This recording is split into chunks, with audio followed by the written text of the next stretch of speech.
Bonjour, aujourd'hui on va s'intéresser à une question assez fondamentale. Comment un pays s'organise-t-il de l'intérieur?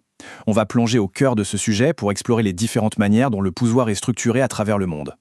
Prenons un exemple concret. On a tous déjà entendu parler de lois qui changent d'un État à l'autre aux États-Unis, n'est-ce pas? Mais en France, entre deux régions, ça n'arrive pas. Pourquoi? Eh bien, cette différence, elle n'a rien d'un hasard, pas du tout. La réponse se trouve dans un concept juridique essentiel, ce qu'on appelle la forme de l'État. En fait, tout ça c'est une histoire de souveraineté. La souveraineté, qu'est-ce que c'est? C'est simple. C'est qui a le dernier mot? Qui détient le pouvoir suprême de décision? Et c'est ce seul principe qui explique les différences, parfois énormes, dans le fonctionnement des gouvernements à travers le globe. Alors voilà le programme. On va explorer ce spectre ensemble. On partira de l'État unitaire, où il n'y a qu'un seul pouvoir. On passera à l'État fédéral, avec son pouvoir partagé.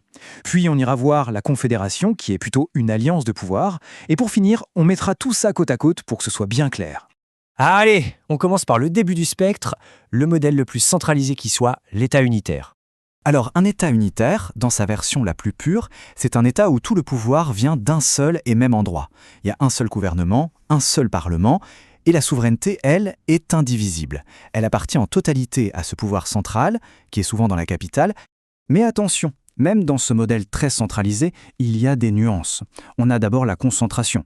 Là, c'est le modèle historique un peu rigide, où absolument tout est décidé à la capitale. Et puis, on a la déconcentration. L'idée reste la même, le contrôle est central, mais on donne une petite marge de manœuvre à des représentants locaux de l'État pour exécuter les décisions. Pour être plus souple et plus efficace, beaucoup d'États unitaires vont encore plus loin. Ils décentralisent. Et là, on ne parle plus d'une petite marge de manœuvre, mais d'un vrai transfert de certains pouvoirs à des entités locales. C'est un pas de plus vers la démocratie locale. Cette décentralisation, elle peut prendre deux formes principales. Soit elle est territoriale, l'État donne de l'autonomie à des régions, des départements qui ont leurs propres élus. Soit elle se fait par service, c'est-à-dire qu'on donne une autonomie de gestion à des services publics comme les universités ou les hôpitaux. Mais, et c'est le point crucial, l'État central garde toujours la souveraineté. Il pourrait, en théorie, reprendre les pouvoirs qu'il a délégués. Bien, maintenant, avançons sur notre spectre et voyons comment on passe à un modèle complètement différent, l'État fédéral. Ici, le changement est radical. Le pouvoir n'est plus seulement délégué ou prêté par le centre, non, il est constitutionnellement partagé. On a un gouvernement central, le niveau fédéral, et des entités autonomes, comme les États aux États-Unis ou les Länder en Allemagne, et les deux se partagent la souveraineté. Et voilà la différence clé. C'est vraiment ça qu'il faut retenir. D'un côté, l'État unitaire, avec sa souveraineté indivisible et sa constitution unique. De l'autre, l'État fédéral, où la souveraineté est partagée et où il y a une constitution fédérale qui cohabite avec les constitutions de chaque État membre. Concrètement, ça veut dire quoi? Ça veut dire que les États membres ont leur propre gouvernement, leurs propres lois, parfois même leur propre système judiciaire. Mais ils ne peuvent pas claquer la porte et quitter la fédération. Et bien sûr, tout le monde partage une monnaie et un drapeau. C'est le modèle des États-Unis, de l'Allemagne ou du Canada, par exemple. On continue notre voyage et on va maintenant tout au bout du spectre, là où l'autorité centrale est la plus faible de toutes, la Confédération. Alors là, on ne parle plus vraiment d'un État au sens strict. Une confédération, c'est plutôt une sorte de club, une alliance d'États qui reste totalement indépendant mais qui décide de collaborer sur des sujets précis, comme la défense ou l'économie, tout en gardant bien chacun leur souveraineté.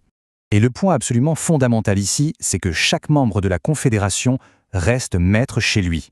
L'adhésion est volontaire, elle est basée sur un traité international, et surtout, la porte de sortie reste toujours grande ouverte.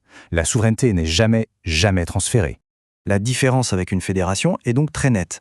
La fédération est fondée sur une constitution et on ne peut pas en sortir. La confédération, elle, est fondée sur un simple traité et chaque État membre peut décider de s'en aller quand il le veut. Parfait. Maintenant qu'on a vu les trois grands modèles, mettons tout ça en perspective pour avoir une vue d'ensemble bien claire. Ok, ce tableau, il résume parfaitement tout ce qu'on vient de dire.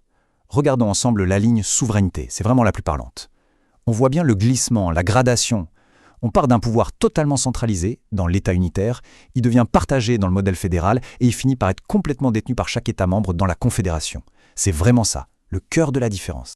Et finalement, comprendre ces trois formes, ce n'est pas juste de la théorie juridique. C'est un outil pour réfléchir à l'avenir de la gouvernance dans un monde de plus en plus interconnecté. La question reste ouverte.